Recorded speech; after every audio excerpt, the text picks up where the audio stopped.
forgotten nation in the Bible, the mysterious mission of the God-chosen Philippines. Have you ever wondered if your country is mentioned in the Bible? Could a small nation in the East hold a divine mission from God?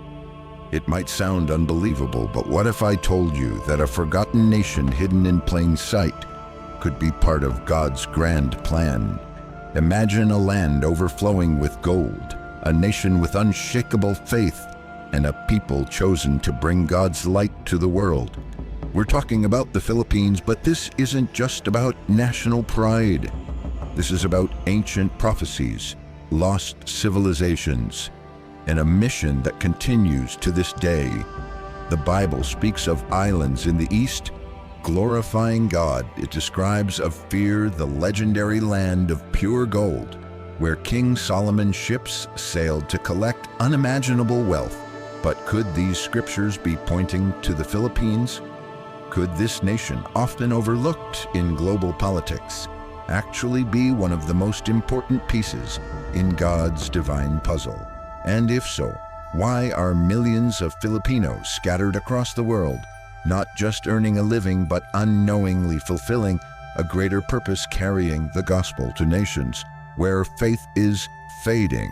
This story might just change the way you see the world. Stay with us until the end, because what you're about to discover is nothing short of mind-blowing. The islands in the East is the Philippines, mentioned in biblical prophecy. The Bible has fascinated scholars, theologians, and historians for centuries, not just for its spiritual teachings, but for its prophetic nature. Some of its passages seem to reference lands far beyond the ancient world, hinting at places that were unknown at the time. One of the most intriguing questions that many have asked is, could the Philippines be one of these nations mentioned in Scripture? At first glance, it might sound like a stretch. The Bible primarily focuses on Israel and the surrounding nations. But when we dig deeper, we find verses that talk about distant lands, islands in the east, and places where God's name would be glorified. One of these key verses is Isaiah 24:15. Therefore in the east, give glory to the Lord, exalt the name of the Lord, the God of Israel in the islands of the sea. Isaiah specifically mentions the east and the islands of the sea. These aren't just poetic phrases in biblical language. Islands often refer to distant lands, far removed from the Near East. So the question is, are there any nations in the Far East that match this description? The Philippines consists of over 7,000 islands, making it one of the largest archipelagos in the world. It is located directly in the east, when looking from the perspective of the ancient world. And here's where things get even more interesting. It is the largest Christian nation in Asia, with over 86% of its population identifying as Christians. The Philippines is thousands of miles away from Israel, yet it has become a major stronghold of Christianity. How does a country so distant from biblical lands become one of the most devoted Christian nations in the world? To understand this, we have to go back to 1521, when Ferdinand Magellan arrived in the Philippines. This marked the beginning of the country's relationship with Christianity. But this wasn't just about colonial influence, because while many former colonies abandoned Christianity after gaining independence, the Philippines held on to its faith and made it the foundation of its national identity. During the Spanish era, churches were built across the islands, and Christian teachings became deeply embedded. Unlike many other Asian nations, which reverted to their traditional religions, the Philippines embraced Christianity and never let go.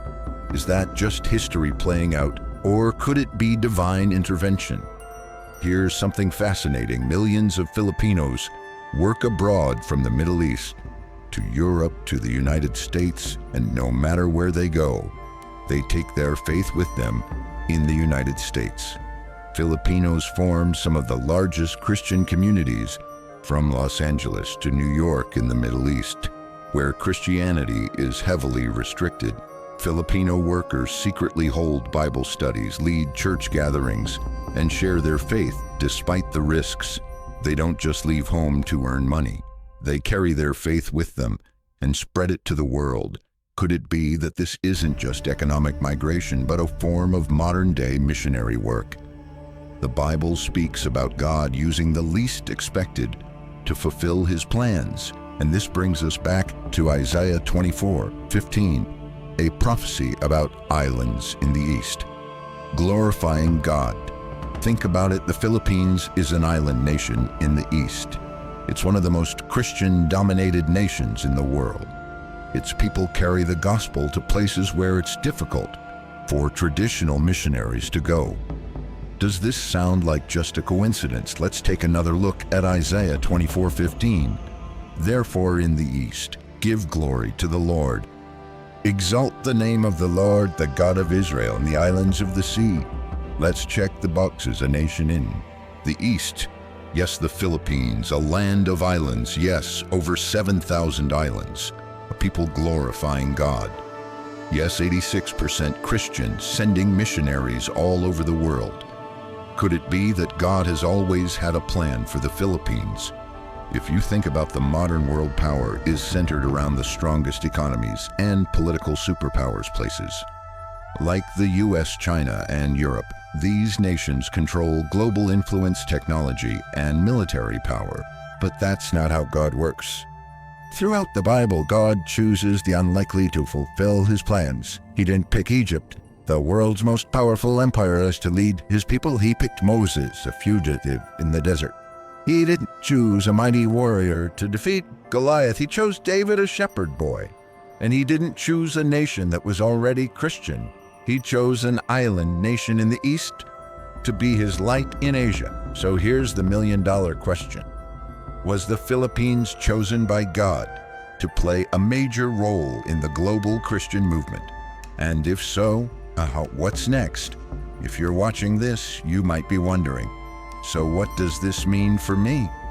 It means that maybe, just maybe, God's plan is bigger than we ever realized. Maybe he has a mission for the Philippines that is still unfolding. And maybe wherever you are, you're also part of that mission. So what do you think? Is this all just a coincidence? Or could it be that Isaiah's prophecy is coming true right before our eyes? Let us know your thoughts in the comments. And if you found this mind-blowing, stick around, because the next part of this series is going to take things even deeper. The islands in the east is the Philippines. A prophecy fulfilled. Well, the Bible is filled with mysteries, hidden messages, prophecies that have yet to unfold, and nations whose destinies seem intertwined with God's grand plan. But what if one of those nations was the Philippines? I know what you're thinking. Wait, the Bible talks about the Philippines. It might sound far-fetched at first, but when you start connecting the dots, the possibility becomes almost undeniable. Let's start with Isaiah 24:15. Therefore, in the east, give glory to the Lord. Exalt the name of the Lord, the God of Israel, in the islands of the sea. This verse has been overlooked for centuries. But take a closer look. It specifically mentions the east and the islands of the sea.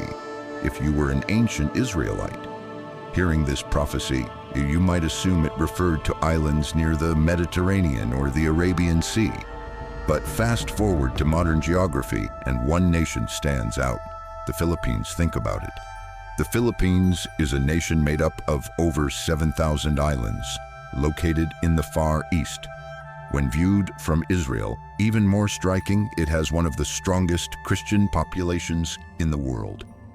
Over 86% of Filipinos identify as Christians. That alone makes it a major outlier in Asia, a continent dominated by Buddhism, Islam, and Hinduism. How did a country so distant from the Holy Land, surrounded by non-Christian nations, become one of the most devoutly Christian places on earth? Could this be mere coincidence, or is something bigger at play? Christianity first arrived in the Philippines in 1521, when Ferdinand Magellan landed on its shores.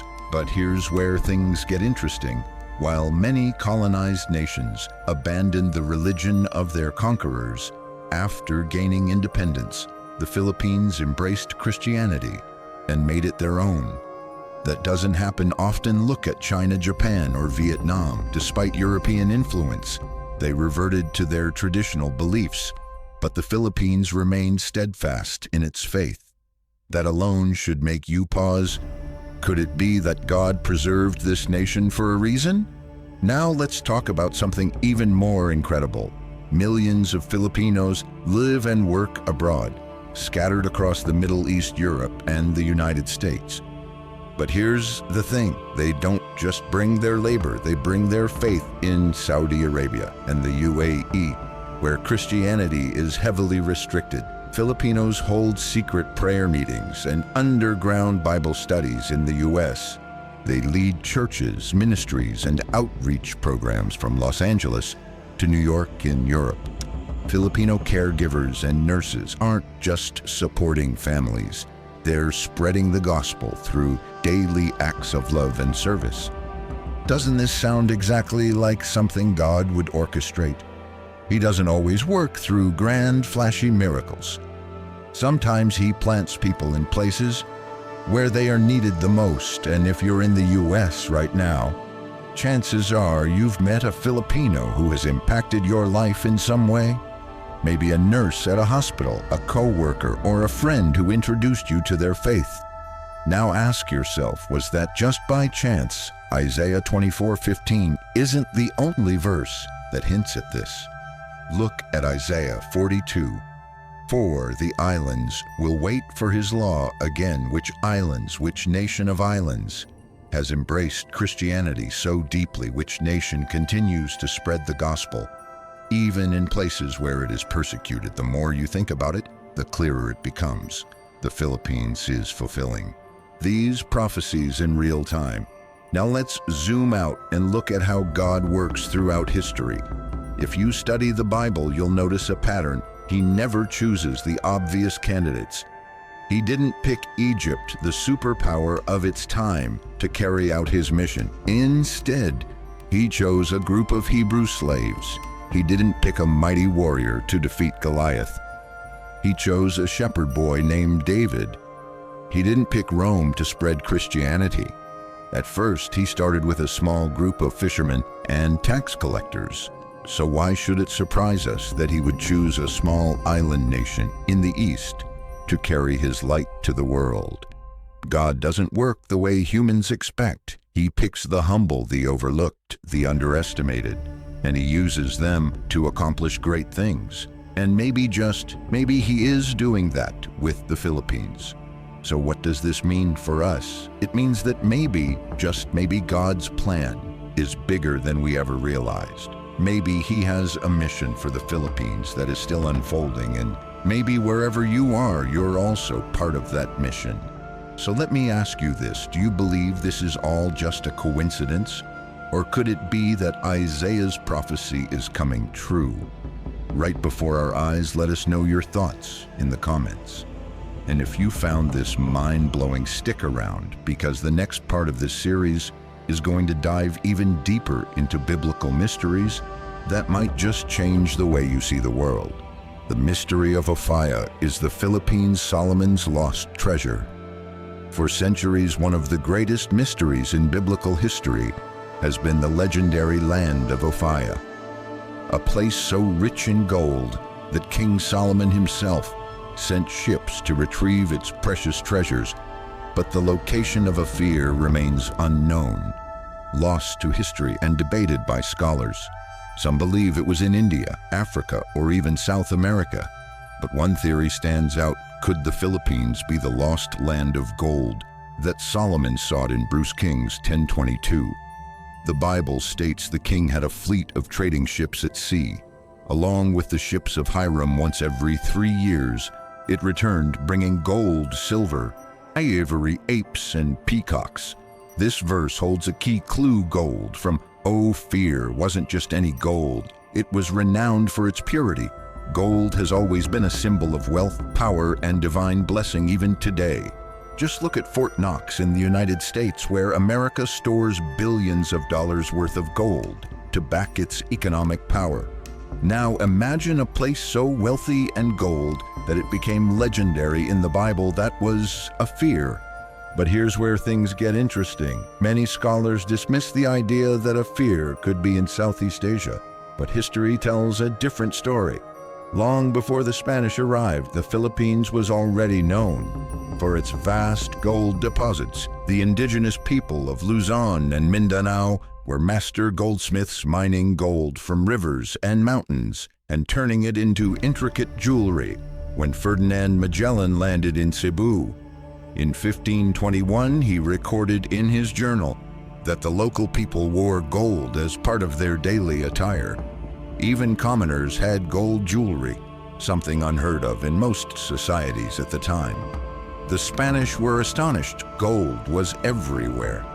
Chiefs and rulers were adorned with golden ornaments, and gold was even used as currency. One of the most compelling pieces of evidence is the Surigao treasure, a collection of pre-colonial gold artifacts discovered in the Philippines. These artifacts, gold death masks, necklaces, and ceremonial ornaments, prove that Filipinos had access to abundant gold resources long before European explorers arrived. The craftsmanship of these artifacts was so refined that they match the quality of goldsmithing in ancient Egypt and Mesopotamia. If the Philippines had this much gold, could it have been the Ophir that Solomon's ships visited? Skeptics argue that the Philippines was too far for ancient ships to reach, but historical records suggest otherwise. Ancient maritime trade was more advanced than we think. The Austronesian seafarers from Southeast Asia had already established trading routes connecting the Philippines, India, and the Middle East centuries before King Solomon's time. Historical records confirm that ancient Southeast Asian civilizations engaged in trade with the Middle East and China, proving that long-distance sea voyages were not only possible but common. And here's another clue. Peacocks. The Bible specifically mentions that Solomon's fleet brought back peacocks from Ophir. But here's the problem. Peacocks are not native to Africa, another proposed location for Ophir. Instead, they are native to India and Southeast Asia, including the Philippines. Could this be another hint linking the Philippines to the lost land of gold? Now, let's step back and think logically. The Philippines had gold in abundance, a thriving ancient trade network, and even peacocks, which were exported to the Middle East. The timeline of Solomon's ships returning once every 3 years makes sense if they were traveling as far as Southeast Asia. Could all these connections be mere coincidences, or is there something bigger at play? Even if we assume that the Philippines was of fear, the real question is, why does it matter today? The truth is, Ophir wasn't just about gold, it was a symbol of divine blessing. King Solomon was the wealthiest ruler of his time, but despite all his riches, he eventually realized that gold, wealth, and power are meaningless without God. In Ecclesiastes 1:2, he famously wrote, "Meaningless, meaningless, everything is meaningless." This is profound, coming from a king who had everything. He understood that material wealth is temporary, and that the only thing that truly matters is faith in God. Look at today's world. We live in a time where people worship wealth. Billionaires like Elon Musk and Jeff Bezos are admired not for their character, but for their fortune. Society chases gold, money, and status, believing that these things define success. But the Bible warns us that gold can be lost, money can disappear, and power is fleeting. The real treasure isn't found in wealth, it's found in faith, integrity, and purpose. So let's ask the bigger question. If the Philippines was once, or fear, could it be that its real treasure was never its gold, but its people? Think about it. The gold of Ophir may be long gone, but the faith of the Filipino people remains unshaken. Today, the Philippines is not only a Christian stronghold, but also a nation exporting faith to the world. Millions of Filipinos working abroad aren't just sending money home. They are bringing the gospel to places where Christianity is restricted. Filipino workers in Saudi Arabia, the UAE, and other Middle Eastern nations quietly hold Bible studies in secret, risking persecution to share their faith in the United States and Europe. Filipino immigrants are among the most active members of church communities, leading ministries and strengthening Christian congregations. They may not be traditional missionaries, but in a way they are modern-day disciples, spreading the word of God wherever they go. Could it be that God's purpose for the Philippines was never about gold, but about its role in spreading the gospel to the nations?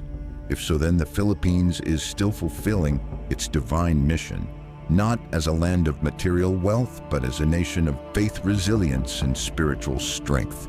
What do you think was the Philippines, the lost land of Ophir? Or is there an even deeper mystery behind its biblical connection? Let us know your thoughts in the comments, and if this blew your mind, stay tuned, because in the next part we'll explore the spiritual battle in the East and the Philippines' unexpected role in it. The spiritual battle in the East is the Philippines of frontline warrior in Christianity. In today's world, when we think of battles, we often picture military conflicts, political power struggles, and economic warfare. But the Bible reminds us that the greatest battle isn't physical, it's spiritual. The forces of light and darkness are clashing all around us, even though most people don't realize it. Ephesians 6:12 makes it clear, for our struggle is not against flesh and blood, but against the rulers, against the authorities, against the powers of this dark world, and against the spiritual forces of evil in the heavenly realms. This isn't just metaphorical. This spiritual war is unfolding worldwide, and one of its most crucial battlegrounds is in a place that most people wouldn't expect: the Philippines, a small island nation surrounded by non-Christian strongholds, yet standing firm as the only Christian majority nation in Asia. Could it be that the Philippines is playing an essential role in the global war for faith? And if so, what does that mean for the world? One of the most striking signs of spiritual warfare is suffering and resilience. The Bible shows us time and time again that God's people are tested through hardship. If there's one nation that has been tested through fire and still stands strong, it's the Philippines. Take Super Typhoon Yolanda in 2013. It was one of the strongest storms ever recorded, with winds reaching 195 Lesapatio and storm surges as high as 20 feet. Entire towns were wiped out. Over 6,000 people lost their lives, and millions were left homeless. The devastation was catastrophic, on a scale similar to Hurricane Katrina, which ravaged the United States in 2005. In any other country, this level of destruction would have led to mass chaos. But in the Philippines, something extraordinary happened. Instead of descending into panic, people gathered in the ruins, knelt on the ground, and prayed. Images of survivors standing in destroyed churches, singing hymns amidst the wreckage, went viral. The world watched in awe as a devastated nation refused to abandon its faith. The people didn't just rebuild their homes, they rebuilt their churches first. What kind of nation responds to disaster like this? What kind of people, after losing everything, still choose hope over despair? That level of resilience is not just cultural, it's spiritual. The Philippines is not just surviving these trials, it is standing as a testament of faith in the face of overwhelming adversity. Looking at the geopolitical and religious landscape of Asia, something becomes clear: the Philippines is alone in its faith. To the west, you have Indonesia and Malaysia, both heavily Islamic nations. To the north, you have China, where Christianity is aggressively persecuted. To the east, you have countries like Japan and South Korea, where Christianity exists but remains a minority. Yet in the middle of this, the Philippines stands as the only Christian majority nation in Asia. That shouldn't be possible. Christianity should have died out centuries ago, crushed by the dominant religions around it. But instead, it has flourished, becoming a beacon of faith in the East. That's not an accident. That's not just history. That is spiritual warfare in real time. And the Philippines has held the line for centuries. Here's something even more remarkable. While faith in the West is declining, churches are closing and younger generations are walking away from Christianity. One group remains strong: Filipinos. Over 10 million Filipinos live and work abroad, and they're in almost every major country on earth. But here's the key. They aren't just workers in the Middle East. Where Christianity is restricted, Filipinos secretly hold Bible studies and conduct underground worship services. In Europe, where Christianity is fading, Filipino communities fill empty churches, revitalizing faith communities that were dying out in the United States. Filipinos are deeply involved in church ministries, worship teams, and leadership roles, helping strengthen Christian communities. Filipinos aren't just migrants, they're missionaries in disguise. They are spreading the gospel in places where traditional missionaries are blocked, arrested, or even executed. This isn't just an economic migration, it's a divine deployment. Could it be that God has positioned the Philippines as his spiritual army? Now let's go even deeper. The end times, the Bible speaks of a final spiritual battle, a time when darkness and light will clash like never before. If we truly believe we're approaching this period, then look at the Philippines through a different lens. A small nation surrounded by spiritual opposition, a people tested by fire yet unwavering in faith, a global movement of Christians spreading the gospel in secret. Even in restricted nations, does this sound like an accident? Or does this sound exactly like the kind of nation God would use? Think about it. Throughout history, God has always used the unexpected to accomplish his greatest plans. He didn't pick Egypt, the world's greatest empire, to carry out his mission. He picked a group of Hebrew slaves. He didn't choose a mighty warrior to defeat Goliath. He chose a shepherd boy named David. He didn't rely on Rome's power to spread Christianity. At first, he chose 12 ordinary men, fishermen, tax collectors, outcasts. So why wouldn't he choose a small island nation in the Far East to play a major role in the spiritual battle? If the Philippines is a spiritual stronghold, then the implications are massive. It means that the battle isn't just physical, it's spiritual. Filipinos working abroad aren't just sending money home. They're carrying faith to the nations. Every Filipino nurse, teacher, and caregiver could be a missionary in disguise.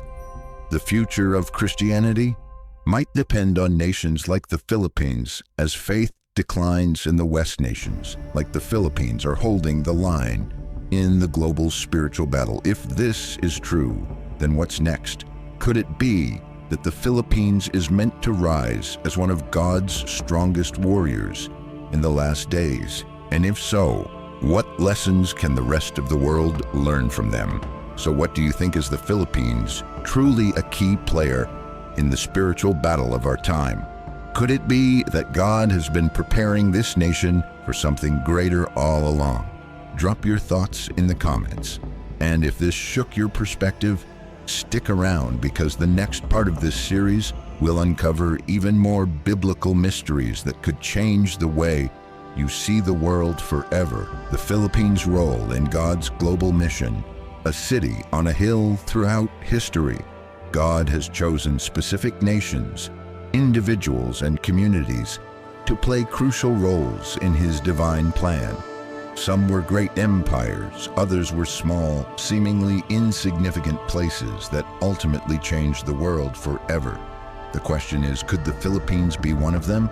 Could this island nation, often overlooked on the global stage, be the city on a hill that Jesus spoke of in Matthew 5:14?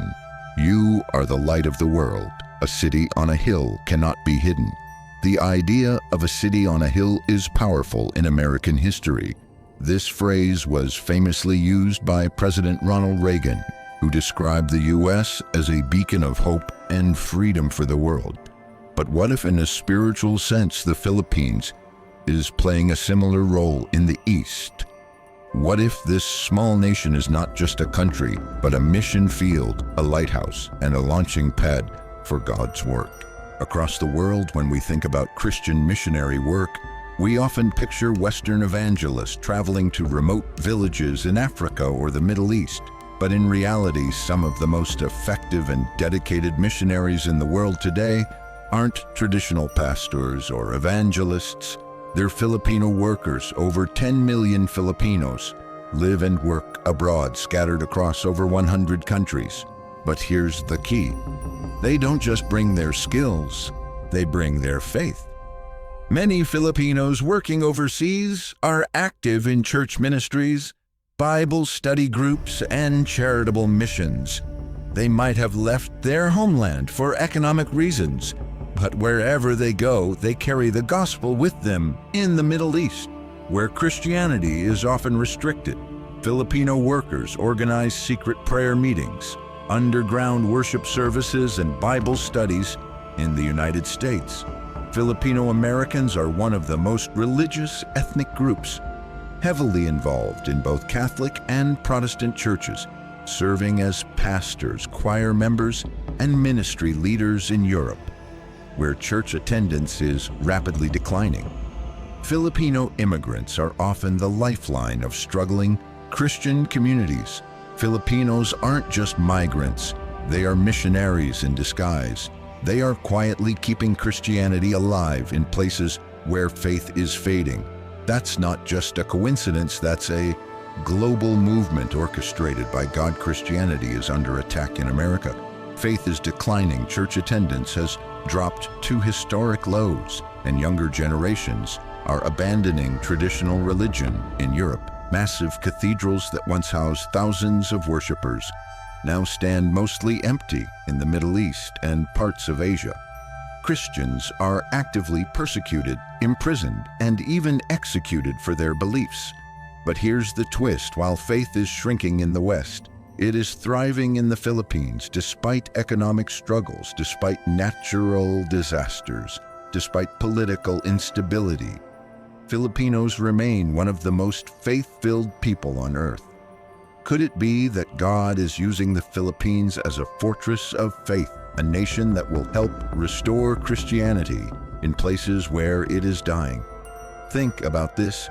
The United States was once the world's leading sender of Christian missionaries, but as faith declines, fewer Americans are stepping into the mission field.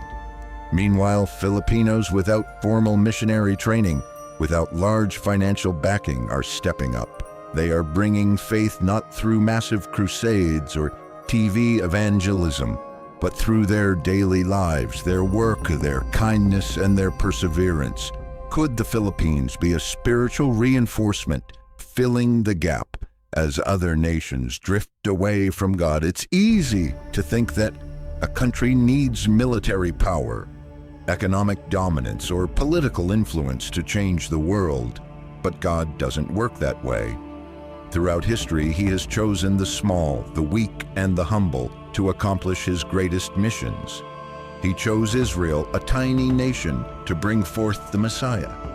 He chose Bethlehem, a small town, as the birthplace of Jesus. He chose 12 ordinary men, not kings or scholars, to spread the gospel to the entire world.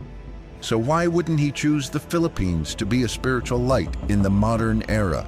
If you think about it, the Philippines is already playing a unique role in global Christianity, but the world hasn't fully recognized it.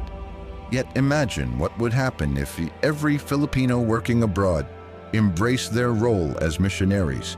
Imagine if the churches in the Philippines realized that their nation is not just a Christian country, but a launching point for global revival. Jesus told His followers, "Go into all the world and preach the gospel to all creation." Mark 16:15.